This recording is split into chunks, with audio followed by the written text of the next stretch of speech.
अब यत्रो ठुलो भएपछि त आफैले खानु परेन भात खानु दिने 2 घन्टा लाउँछ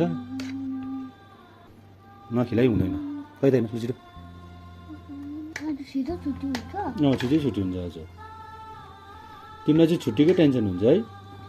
त्यत्रो अन्त 2 डेज छुट्टी भोगेन अन्त बुझ्यो होला नि गुड भएर उयो गर्नु पऱ्यो नि किन चाहिँ तिमीले आज उयो भयो यहाँ पापालाई भन्नुहोस् यता हेर यहाँ किन पापालाई भन्नुहोस्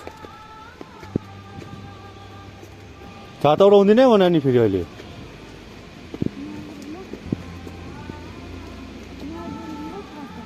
हजुर किन हजुर जाउला बाई गो बाबा बाई बाई यस्तो छ हेर्नु न यहाँ